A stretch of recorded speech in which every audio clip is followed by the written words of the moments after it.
Seorang anak yang bernama Jinsu sedang dirundung oleh beberapa temannya. Entah apa masalahnya, mereka memukuli Jinsu hingga babak belur. Lalu Jinsu jadi bertingkah aneh dan ia mencoba melawan mereka. Namun sayang, ia terlempar dan jatuh dari atas gedung.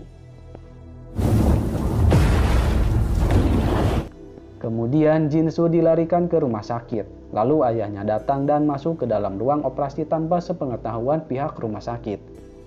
Jinsu yang tersadar, ia mengatakan bahwa ia ingin membunuh mereka. Dan sang ayah menenangkan putranya. Tiba-tiba Jinsu kembali bertingkah aneh dan ia berteriak ingin membunuh mereka. Dirasa sudah tidak terkendali, sang ayah malah membunuh putranya. Kemudian ia membawa jasadnya dalam koper dan rupa-rupanya Jinsu masih hidup. Lalu scene beralih ke sebuah sekolah SMA.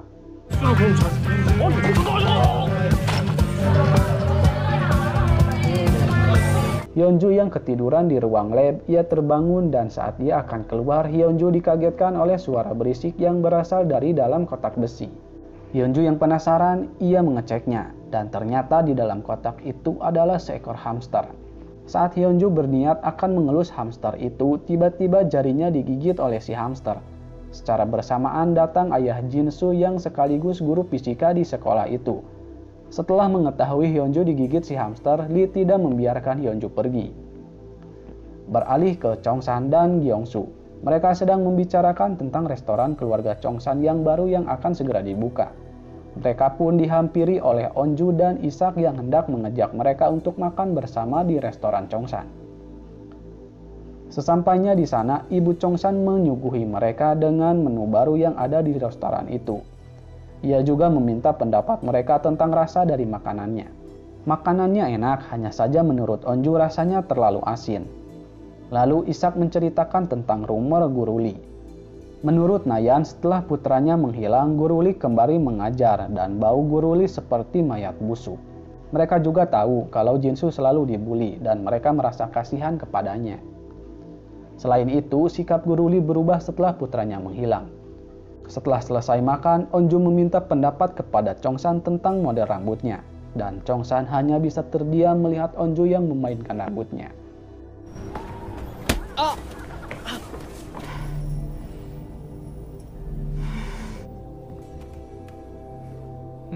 Keesokan harinya, ayah Onju menyuruh putrinya untuk tidak terlalu keras berpikir dalam menghadapi ujian. Karena sang ayah tidak berharap putrinya mendapat nilai yang bagus. Sebab ia sudah tahu Onju tidak terlalu pintar. Lalu Chongsan yang bertetangga dengannya menjemput Onju untuk pergi sekolah bersama. Dikarenakan Onju kalah main kertas gunting batu, mau tidak mau ia harus menjadi pesuruh Chongsan. Beralih ke sekolah, Suhyok melihat gerak-gerik mencurigakan dari seorang reman sekolah. Ia pun mengikutinya, dan ternyata salah seorang murid ada yang mengadu ke wali kelas tentang menghilangnya Jinsu. Mereka berbuat tidak sepantasnya kepada salah satu siswi, dan Suhyok yang mengetahuinya, ia melerai perbuatan mereka. Reman itu nampak tidak berani kepada Suhyok. Kemudian salah satu dari reman itu mengancam si siswi tersebut. Setelah itu, Onju menghampiri Suhyok dan memintanya untuk bertemu setelah jam makan siang. Onju nampak gugup ketika berada di dekat Suhyok. 아니, 왜 뭐가? 뭐하나 지금? 괜찮아. 너 아침부터 성격 너무... Kemudian pelajaran pun dimulai. Ibu guru Park menanyakan apakah ada kabar dari Hyunju dan menurut temannya kemarin mereka membersihkan lab IPA bersama dan setelah itu ia tidak melihatnya lagi. Setelah mendengar keterangan itu, Ibu Park menemui Guru Lee dan menanyakan tentang Hyunju. Namun Guru Lee berpura-pura ia tidak melihatnya. Setelah Ibu Park pergi, Guru Lee membuat sebuah video bahwa ada seorang siswi yang tergigit hamster labnya. Tetapi Lee telah menyuntikannya dengan obat benzodiazepin untuk sementara obat itu bisa memperlambat infeksinya. Dan Hyunju yang masih tersadar, ia memohon kepada Lee untuk tidak membunuhnya. Kemudian Lee kembali mengajar. Ia membahas tentang virus yang intinya manusia tidak pernah bisa mengalahkan virus. 의지가 더 강해서 그런 거야. 높은 곳에 올라가 새의 먹이가 되게 만들어. Di sisi lain, Hisu yang kelihatannya sedang sakit, ia izin untuk pergi ke toilet. Saat ibu guru sedang meminta pendapat anak didiknya, tiba-tiba Hyunju masuk ke ruang kelas dengan wajah penuh luka. Ia juga memberitahukan bahwa guru IPA telah menahannya. Ibu Park pun meminta anak-anak yang lain untuk tidak menyebarkan apapun sampai ia tahu apa yang sedang terjadi. Mereka pun membawa Hyunju ke ruang UKS. Isu yang ada di sana ia memilih untuk pergi. Hyunju pun memberitahukan kalau Pak Lee berniat akan membunuhnya dan Pak Lee telah menyuntikkan sesuatu kepadanya. Lalu Hyunju berontak dan mencakar Onju, kemudian beralih ke dalam kelas. Teman-teman Hyunju bergunjing kalau menurut rumor, Jinsu anaknya Pak Lee telah bunuh diri karena selalu dibully oleh Hyunju dan anak-anak yang lain. Jadi Pak Lee mengincar orang-orang yang merundung putranya satu persatu.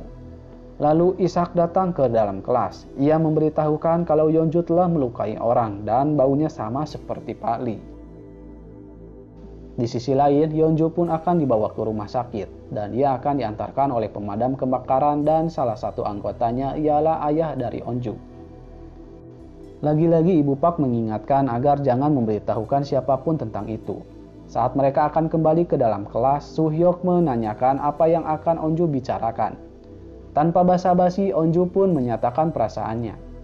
Soo-hyuk pun menanyakan, menurut rumor yang ia tahu kalau Onju adalah pacar dari Chongsan.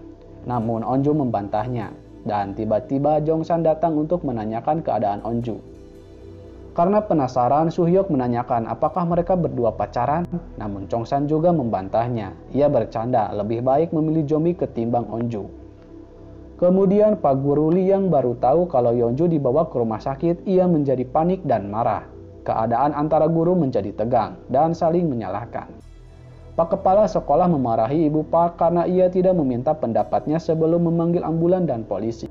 Dan tiba-tiba datang 2 orang polisi yang akan menahan Pak Lee. Di sisi lain, suster yang digigit oleh Hyunju, ia merasakan efeknya. Lalu jam istirahat pun telah tiba. Onju yang sedang memperhatikan Soo-hyuk salah ditafsirkan oleh Ishak, yang dimana menurutnya Onju sedang memperhatikan Chongsan. Dengan terpaksa Onju pun memberitahukan kalau dirinya telah mengatakan perasaannya kepada Soo-hyuk, dan itu membuat Ishak kaget. Namun belum ada jawaban dari Soo-hyuk. Setelah beres makan siang, Soo-hyuk menghampiri ketua kelas mereka yaitu Namra. Ia mengajaknya untuk menjenguk Hyunju. Si Namra ini adalah anak orang kaya dan ia tidak begitu akrab dengan teman-temannya. Kemudian si reman sekolah yang sedang lewat ke ruang UKS, mereka melihat ibu perawat seperti sedang mabuk. Dan tiba-tiba si ibu berlari lalu menyerang salah satu dari mereka. Orang-orang pun lari ketakutan dan yang terkena gigitan dengan begitu cepatnya ia berubah menjadi zombie. Lalu menyerang orang lain. Sementara itu, NG yang menjadi korban perundungan, ia berniat akan mengakhiri hidupnya. Namun temannya datang dan membujuk NG untuk tidak melakukannya. NG yang sudah putus asa, ia tidak mau mendengarkan bujuk rayu dari temannya. Hingga saat ia akan melompat, murid-murid yang menjadi zombie terlempar keluar dari jendela. Dan keadaan pun semakin menggila. Di sisi lain, Ishak menyuruh Onju untuk mencari tahu perasaan Soo-hyuk lewat Chongsan karena mereka adalah teman dekat. Akan tetapi, Onju tidak mau menerima saran dari temannya itu. Chongsan yang penasaran, ia bertanya, emangnya ada apa antara Onju dan Soo-hyuk? Setelah tahu kalau Onju menyukai Soo-hyuk, Chongsan nampak kaget dan sepertinya ia patah hati. Tiba-tiba, orang-orang berlarian dan berteriak histeris. Satu persatu dari mereka menjadi zombie, lalu ada zombie yang akan menerkam Onju.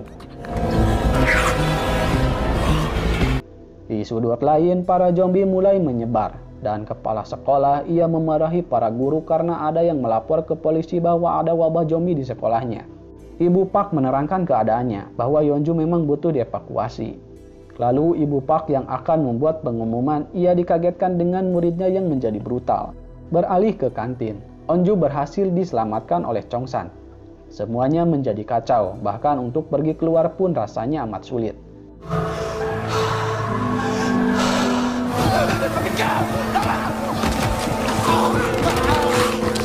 Saat ada kesempatan, Onju berhasil keluar lewat jendela, begitupun dengan Chongsan. Karena semua orang hampir menjadi zombie, Chongsan nampak kesulitan untuk pergi dari sekolah, hingga ia memutuskan untuk naik ke lantai atas dan kembali ke dalam kelas.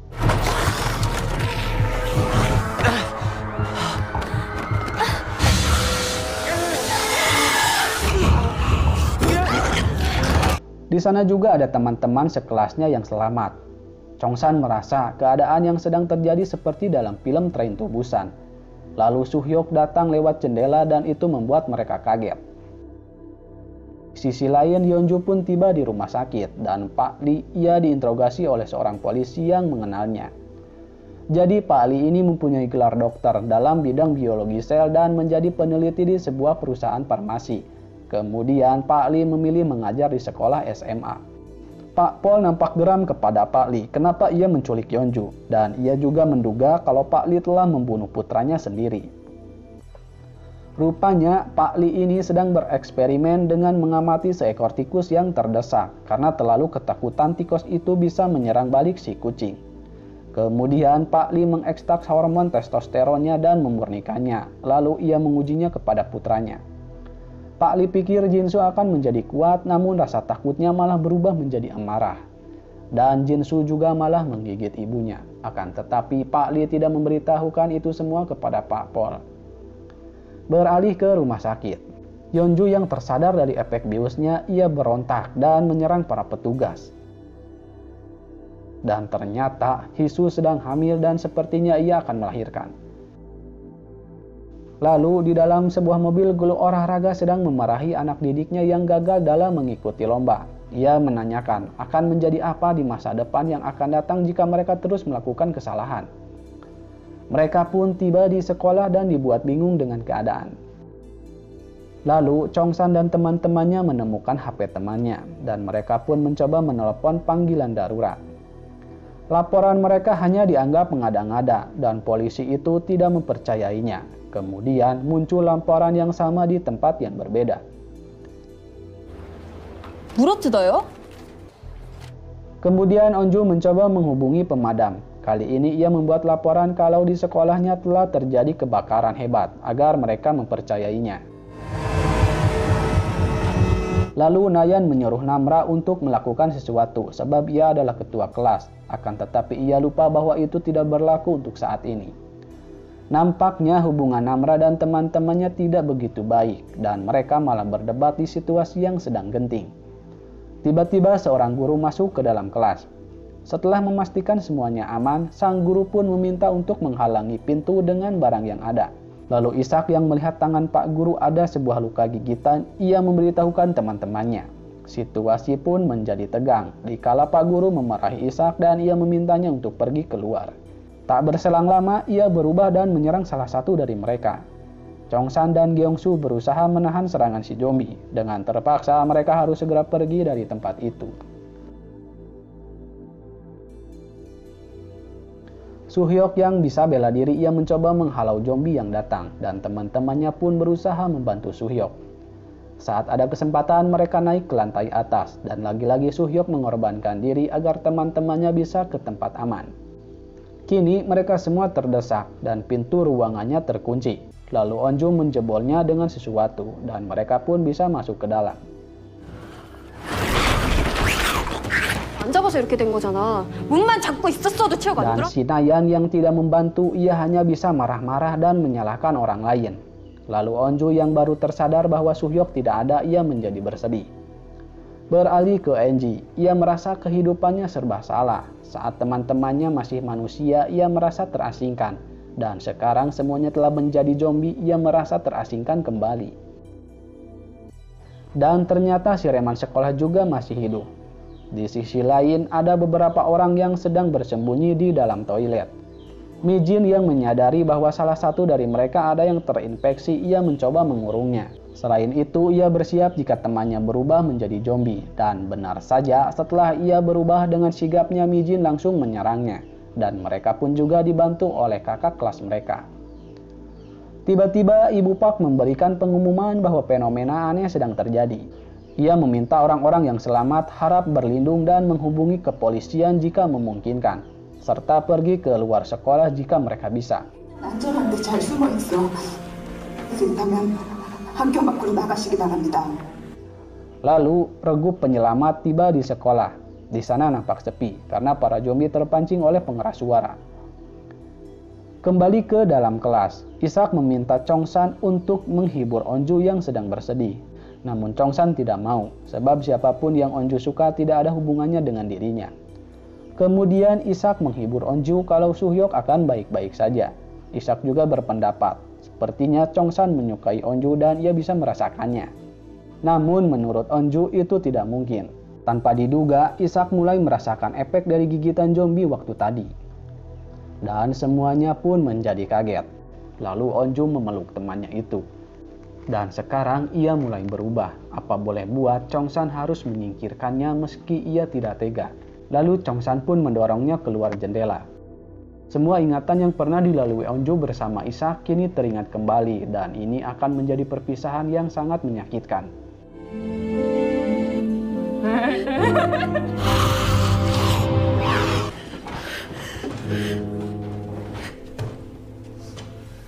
Di tempat lain, rupanya Suhyok juga masih selamat dan ia sedang berusaha untuk pergi ke tempat yang aman. Lalu Chongsan memiliki ide untuk pergi dari sana sebab mereka tidak mungkin akan tetap bertahan di sana. Lalu Chongsan pun berusaha menggapai tali atau selang pemadam untuk dijadikan alat untuk bisa turun.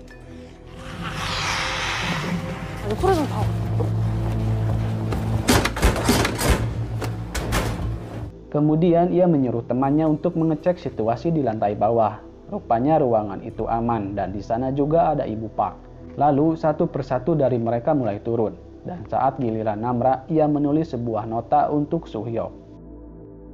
Kini giliran Onju. Sebelum ia turun, Chongsan memberikan pengertian terlebih dahulu bahwa masih ada orang yang menyukai Onju. Setidaknya Onju harus hidup demi mereka. Situasi pun mulai memburuk dikala para zombie berusaha untuk masuk dan Suhyok ia berhasil keluar dari sana. Dan saat giliran Chongsan, para zombie masuk berhamburan dan film pun bersambung. Bijaklah dalam menyikapi sebuah peristiwa. Sampai jumpa di video selanjutnya. Wassalam.